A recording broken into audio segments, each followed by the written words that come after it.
Imagine being a lost, angry boy with nowhere to go until one man looks at you like you're worth something and tells you that the world is wrong, not you. Welcome to your new life. You're Arthur Morgan. You're just a teenager when Dutch van der Linde and Hosea Matthews find you. Your father was a criminal who died in jail. Your mother was gone long before that. You have no one. So when these two outlaws take you in, feed you, and teach you to read, they don't just save your life. They become your family. Dutch fills your head with beautiful ideas, freedom, loyalty, a world where men live by their own rules instead of grinding themselves to dust for the rich. You believe every word. You die for him, and for a long time you think you might. The years blur together in campfires and gunfire.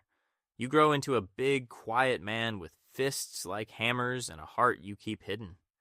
A younger man named John Marston joins the gang, and you treat him like a little brother, even when he runs off and leaves his own son behind.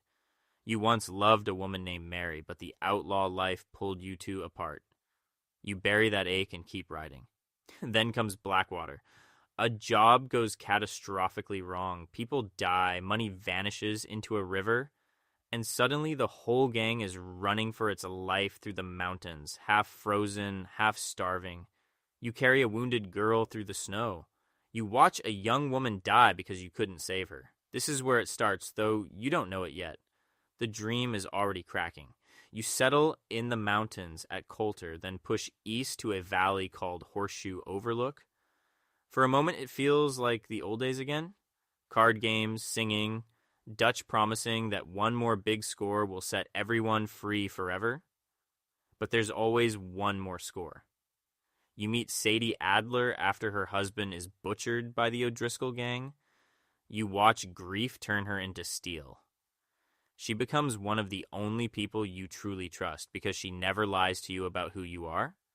Slowly you start to see it.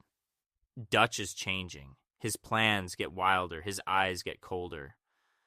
When a man dies who didn't need to die, Dutch just says, "I have a plan." He says it again and again. And you realize the words have stopped meaning anything. The gang scatters south after a failed heist. You end up in the swamps near St. Denis, a city of electric lights and streetcars, a world that's leaving men like you behind. A robbery on a trolley leads to a bank job that turns into a massacre. Your friend Hosea, the wisest man you ever knew, is shot dead in the street. Another member is hanged, and you and Dutch are shipped off to a tropical island where everything falls apart completely. Somewhere in all this, you start coughing. A doctor tells you the truth in a quiet room. Tuberculosis, you're dying. You caught it from a sick man you beat up over a debt, which feels like the cruelest joke the world could tell.